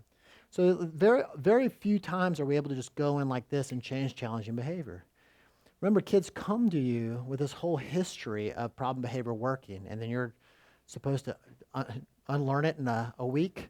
Not going to happen, right? So it wears on us. It requires us to change our behavior. Sometimes it requires us to change the behavior of other adults. I remember I was working with a nice principal, but I had a program going with a kid, and every time he got intense level, she'd send him home. And I was like, stop, that's what he wants, right? But I couldn't get her on board. Resources and time, materials, and supports. It takes a long time and often requires other people to help us. The good news is despite that, we can do hard things. I've worked with kids that have dug holes in their body, kids that repeatedly attack other folks, and we've been able to get them back on board. So those kids that are exhausting, the nice thing is behavior is mutable. It can change, right? We do not ever have to give up. We can make a difference, and we can become better in that area. So why is behavior hard to change? One, I think it's us. I think that we tend to, as I said earlier, we like to label kids as they're oppositional, they're screamers, they're deviant, they're non-compliant. And yes, when we use those words, other people understand what we're talking about, but that puts it back on the kid, right? There are a few people that engage in behaviors at high rates or low rates, right? But we want to avoid that circular reasoning. And I always joke, again, that Captain Caveman, Johnny bad, why bad? Do bad things. Why do bad things? He bad. And again, it abdicates our responsibility. I'm exhausted. It just must be that he's so bad, right? But there are no such thing as bad kids. If you're interested and you want, if you want to have your eyes opened around challenging behavior, there is a beautiful paper by Patrick Fryman, called "No Such Thing as a Bad Boy," and he runs Boys Town in Nebraska. Um, if you're interested, I have a copy of that on my desktop. I'll email it to you. He has done some great TED Talks, but Patrick Fryman is just really one of our field's best speakers. Just a really dynamic, and I've had some opportunities to have dinner with him and hang out with him on conference, and he's just a great human. So check it out. So the other reason, right, is that behaviors been taught in such an expert way by us. So I want you to think about this for a minute. So behaviors, again, there's no gene in a person that says kick when you're mad, right? That's taught to us in our lifetime. And what happens is that kids will kick in one setting, and then they'll kick in another setting that works. They'll kick in another setting that works, or they'll kick in another setting that gets mom's attention. And we teach it under multiple exemplar instruction. So remember earlier I talked about how you get a skill to generalize. You teach it across contexts. That's how problem behavior. That's why they're like, oh, I can melt down anywhere and it works, right? You know the problem with gambling, right? You know how that works? You keep pulling. We call that intermittent schedules of reinforcement. If you just win one time, you're going to keep pulling. Well, usually what happens is a kid's got a challenging behavior, we try something, we slip, and so now he knows, like, well, I'm not going to always contact that reinforcement, or I'm not going to always get corrected, or sometimes it works, so just keep going. Again, we've taught it under the most perfect situations. Sometimes our kids, they come with us these awful, traumatic, difficult experiences they've had that really make it difficult for, they're so strong that it's really hard for us to shape those. And it takes a long time for us to condition us and teachers and other difficult situations as opportunities for them. So we need to address challenging behaviors as a learning problem. And again, this is great. We want to be hard on the problem, not the individual. And this is from that Fryman paper. So we're going to keep it simple. The first thing is we want to start with the happy place. This is my happy place. This is Gold Hill, Colorado. There's like 10 old mining cabins there. There's a general store in the back. There is a little bar. And we go back there. It's on the Continental Divide. And I'll get one small whiskey. And I'll turn over some box. And I smell all the aspens. And it's so quiet. It's just like the best place in the world, right? So think about your favorite place and your happy place. And I want to ask you, what makes it feel good? Well, you feel successful there. There's things that you like. There's stimuli or things that calm you, right? I see my time going. So I want you to ask a question. Do you think your classroom is a happy place for your students? Now, we sometimes think that kids should just understand that schools do not have, you have to learn, right? But again, experiences to make that happy place for them. So a happy place, one, does every student contact more success often than failure? If you sat back and you were like, a little observer of your own classroom, would there be kids that get more like stop doing that, redirections, error correction, than nice job? I would assume there probably are, because the national data show that. Does every student feel safe and wanted in your classroom? I mean, can you hide it when you're exhausted with a kid and you're like, oh, I just wish you'd go away? No, sometimes we can. Does every student feel a sense of agency in learning? Do I have some choice? It's making me better. That little example earlier when I was berating this poor lady about my middle name, I mean, she was punished 5 times, and she got 1 time. Good job.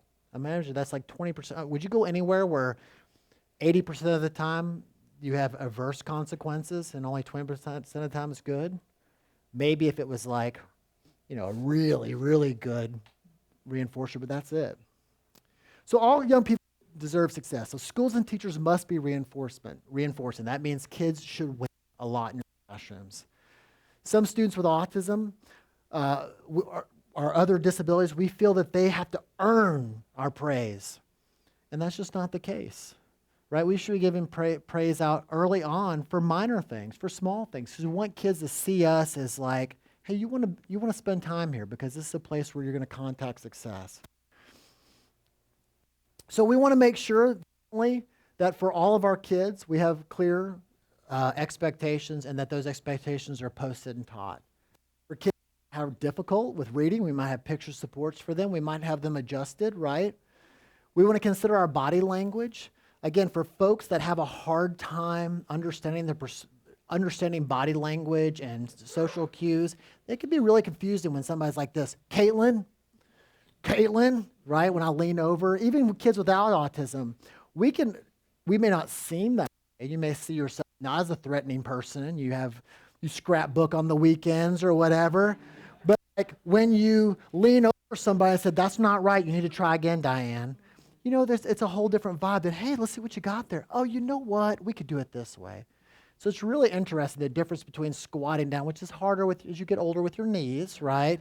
But again, being aware of our body language interacting with kids. And then avoiding restraint, putting our hands on kids. Again, I honestly don't know the prevalence of that in your settings. In public schools, it's still awful. We still put our hands on kids all the time, and we need to do better. In a happy place, we're heard. So again, I talked a little bit about teaching and requesting. One of the number one most powerful interventions for challenging behavior is called functional communication training. Essentially, it involves, exactly as I demonstrated with Caitlin, you figure out why a kid engages in problem behavior. You do a little bit of assessment. If they're doing it to get attention, if they're doing it to escape a difficult task, you teach them to ask for it, and you prompt them. So early on, this kid's always, having an outburst. Every time you ask him to do demands, you present a demand. As soon as he's getting ready to go, then you interrupt, go, ask for a break. I need a break. Okay, you can have a break. 1 minute, right? There's no reason to engage in challenging behavior. I just got what I want. And you're like, what? Kids can't always get what they want. When they're disrupting your classroom and they're going to be kicked out of school or hurt other people, right now, give it to them. And then there are ways, again, you can follow up with me, but there are ways to walk that back. Oh, you can't have a break right now, Caitlin, but if you go ahead and do this one problem, I'll give you a little break. So I start making it unpredictable for her. Oh, you can't have this right now, but could you do this or this? So again, there's ways where she may not always be able to get what she wants, but sometimes she does. So again, that increases the asking behavior, decreases the jumping straight to problem behavior. Again, it could be for escape, break, or help, attention. Hey, can you talk to me? The first study, Carr and Duran in 1985, were kids with mild disabilities. And they just taught kids that were acting out in class to get attention to ask, is this right? Hey, come check my work. And so the teacher come over and be like, yeah, attention. And that was enough to decrease their disruptive behavior. So again, I kind of walk through this. We look for what we call precursors, kids getting ready to blow. We prompt the right response. And then we make sure all of our staff knows how to give them what they want.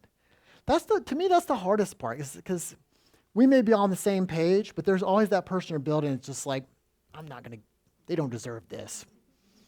They just spit on me. I'm not going to 5 minutes. It's okay.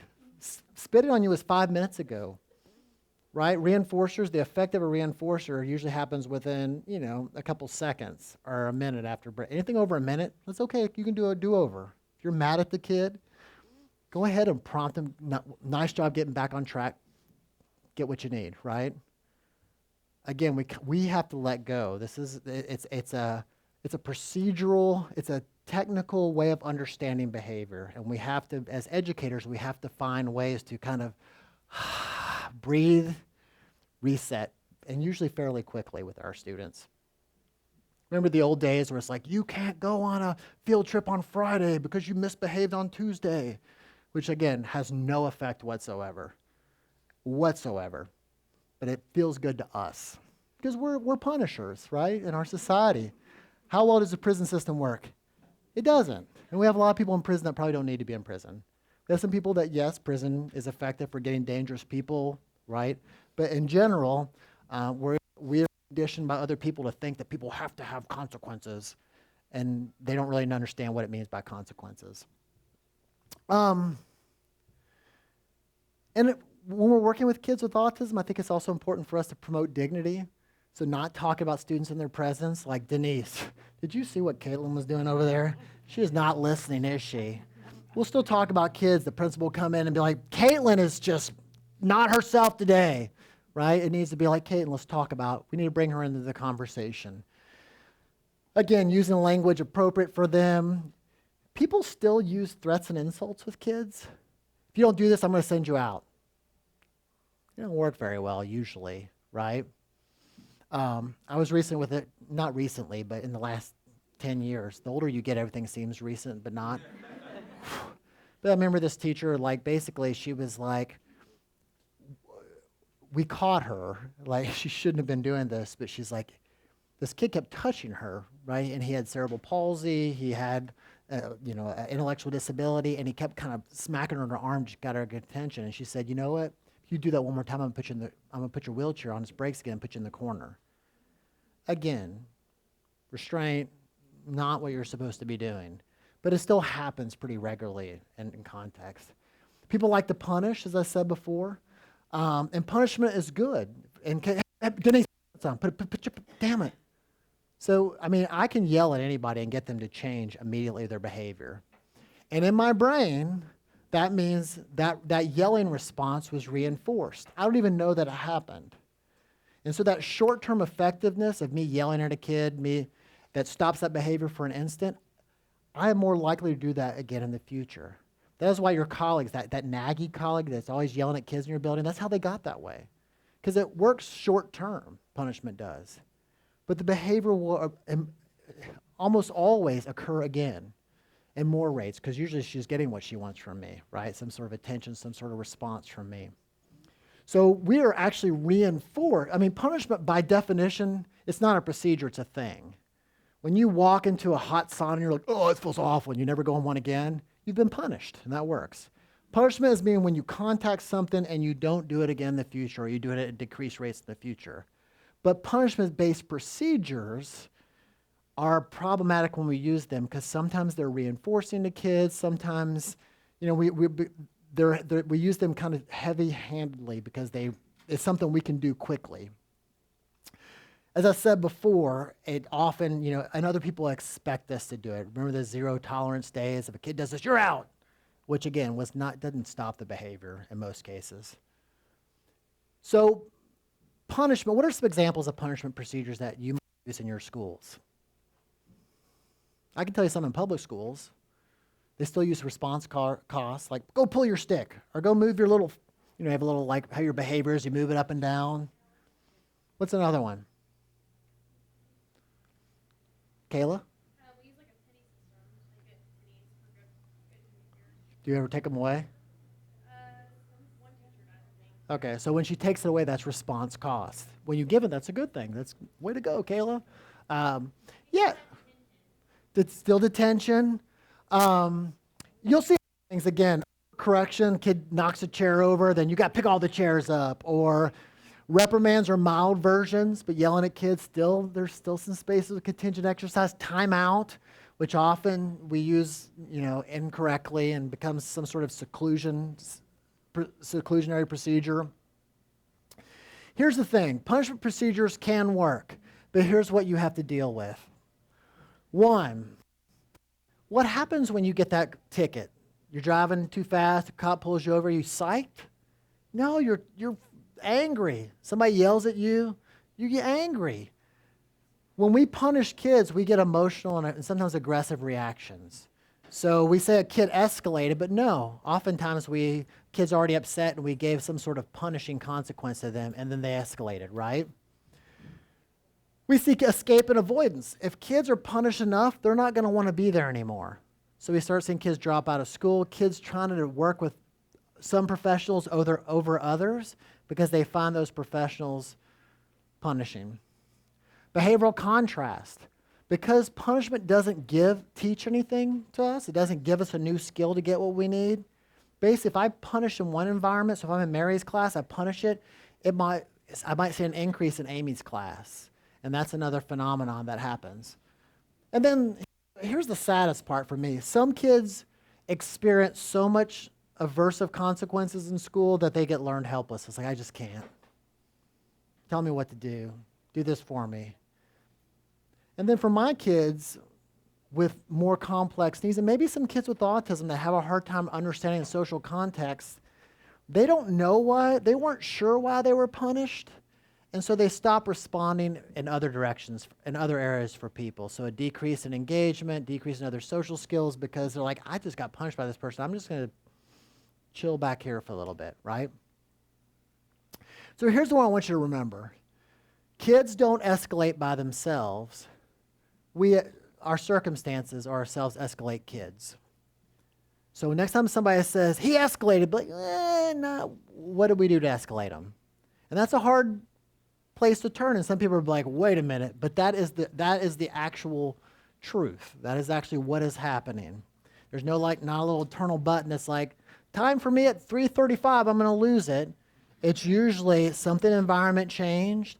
I couldn't respond. I couldn't regulate. Somebody pushed a little harder, and then I'm up over the edge, right? So I want you to look at this quickly and score yourself. Classroom expectations are posted and taught in my classroom. Team members teach and reinforce students' requests for access and escape. So when kids ask for things, kids ask for a break, your whole team is like, yeah, you can take a little break. Team members provide praise and preferred stimuli following appropriate behavior. Teachers refrain from negative feedback. Again, we still use sarcasm with kids, and it's really sad. But anyway, team members provide opportunities for students to self-monitor and evaluate their performance. Team members avoid the use of restraints. When there's a problem behavior, we actually write a plan about it, how to do something about it. Because problem behaviors, if unaddressed, they tend to get worse. And again, you want to talk about why kids are segregated and unemployed is because if they leave school with problem behaviors, it really precludes a lot of independence and opportunities. And then all of our team members talk about kids interact with kids with dignity. So just do a little quick look down your list. Give yourself a mental scoring if you don't want to, again, mess up your precious sheet, to which we have more copies.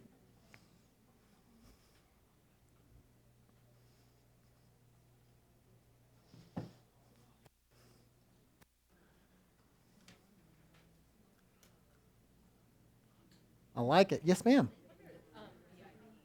Oh, what's a BIP? Behavior Intervention Plan. So, yeah, when a kid engages in problem behavior, usually we do an assessment, figuring out why, and then we write a behavior plan that usually teaches them an appropriate way to get what they need.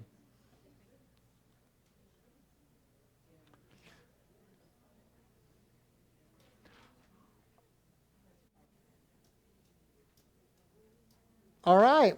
I love the chatter. I love that you're talking about these things. I know I've hammered a lot of stuff into you. We got one more little section to cover, and then I left this off because I wasn't sure if this was right for your teams. In my world, there are usually lots of paraprofessionals, lots of teacher assistants, and it's hard for us. A lot of our young teachers struggle with how to manage folks. My first year teaching, I had great paraprofessionals, but, they were all like in their 50s. I was like at 23 or 24.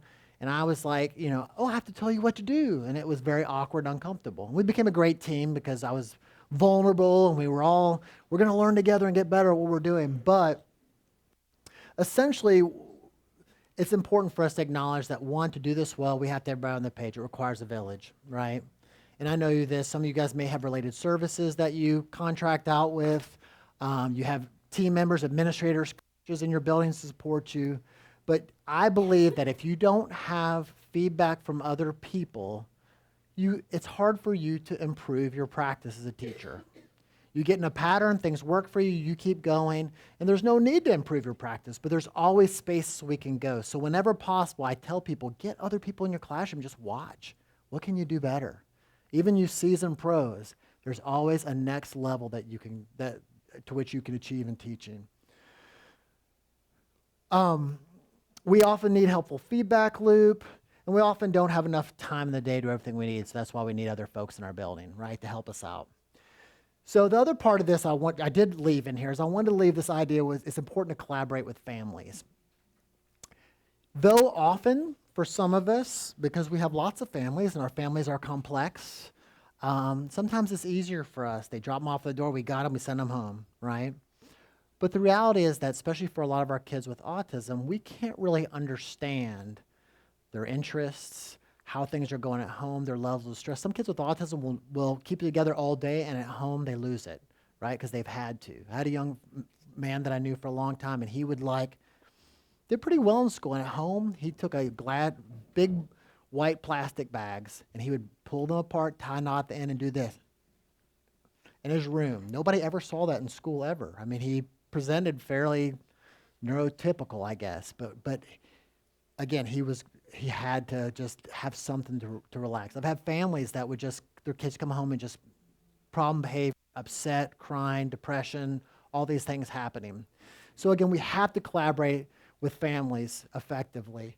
What I think is important, I'm going to just kind of say this up front, is I think when we work with families, our interactions should not just be about what's wrong or what's not right. We should find opportunities frequently to praise parents for the good things their kids are doing. Like, yeah, you know what? I know it's been a hard year, but he did this today. He invited 3 friends to come play with him at the playground. It was awesome. Again, usually what happens is communication home. I mean, you watch any television show and some actor's like, oh, I got a call from my kid. You always know it's something bad, right? It should be that they're hearing from us great things about their kids regularly so that when they call, they want to talk to you, right? They want to be engaged because, okay, this is a bump in the road, but I get lots of good feedback. Again, I'll strengthen your relationship with the parents. I think overall it'll impact relationship with the parent-child unit. But again, it makes it easier. It helps grease the wheels for those hard conversations that might come down the road when there are some severe challenges in the classroom with some of the students. All right, take a look at yourself. Would you say your team is collaborative?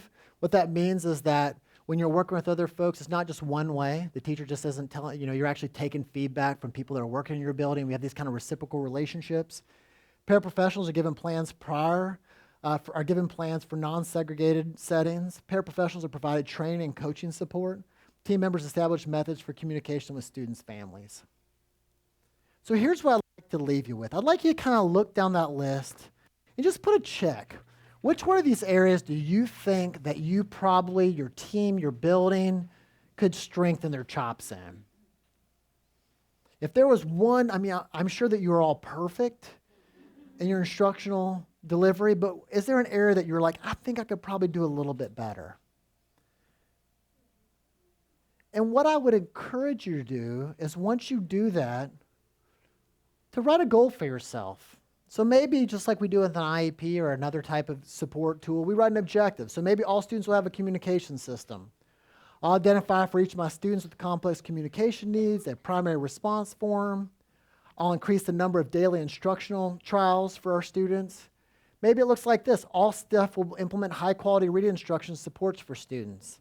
And again, I apologize. This is a little bit more directed at my target population, but maybe all staff implement the system of least prompts with at least 80% accuracy to support students to answer questions in response to reading. So for kids with intellectual disability, there's a kind of a protocol they use for teaching kids to look back in the text and find the answer. And it's a procedure called the system of least prompts. So maybe one of your reading practices, you know that people are doing it with not high levels of fidelity. So whoever's reading with kids, I want to increase their fidelity. And we're going to do this in the next couple of months.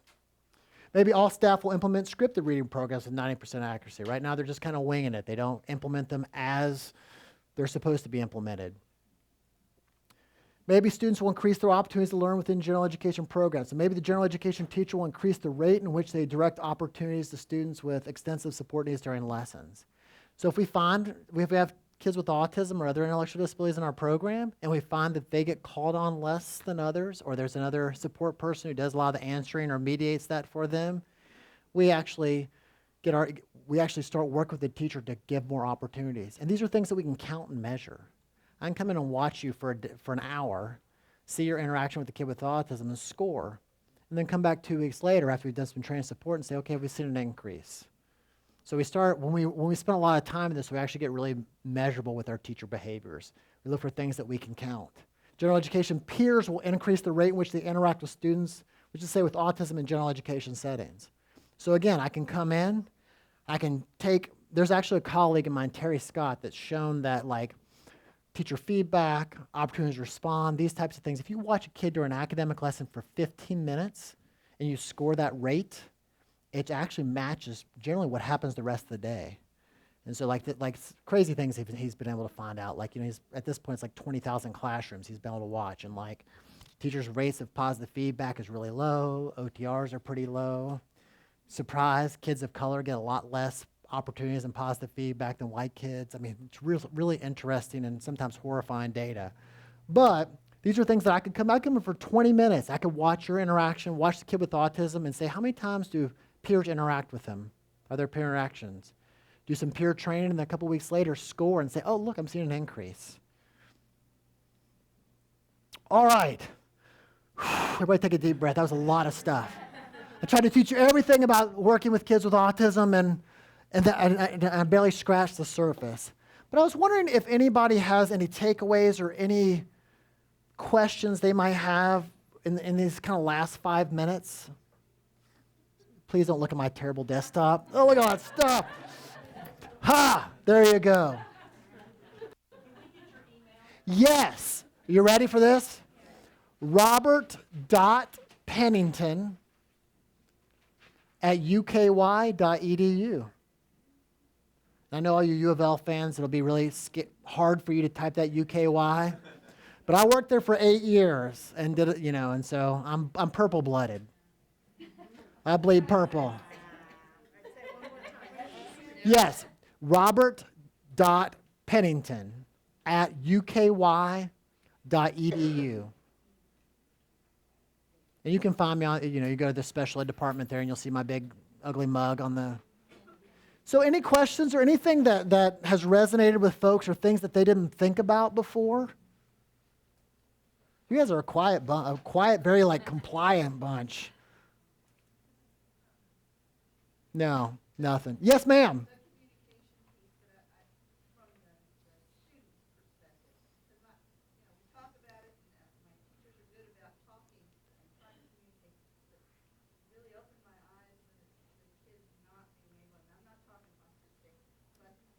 All of our.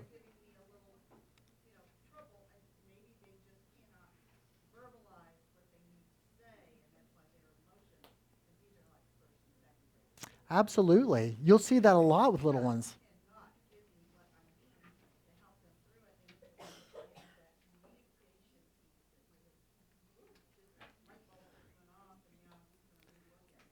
Here's a trap. So think about this way with your staff. When you share this with other folks, what you'll do is you'll see like a little guy that engages in problem behavior to get your attention, right? Does all sorts of things and knows the teacher's going to run over immediately. You can teach him how to ask for attention, right? And then he'll still engage in problem behavior and you'll get frustrated, like you're choosing to do this. But what I ask you to do is look back and say, how many times is he getting to practice the appropriate skill? Does the problem behavior work better than the appropriate skill? So like if Miss Johnson, or Miss Denise, and it takes a minute for you to get there versus immediately everybody runs over, look at quality. But I promise, over time, if you get everybody on board, you can make that shift, and it's really powerful if you do it in young ones. Again, the earlier you address challenging behavior, the better it is. It starts, the more practice over time across different teachers, the harder it is to change as they get older. So good on you for noticing that. Anything else? Well, I encourage you to follow up. Again, I will respond. I was in Kansas City last week, and I had 4 teachers just come up to me and say, I need, and we've already been talking resources and things. And so again, let me support you. I'm at UK, but I live here in Louisville and just in St. Matthews. So you might see me at the grocery store. See me at the grocery store, say, hey, that thing you talked about, send it to me. We're good. But again, thanks for the opportunity to be here, and you guys have a safe afternoon home.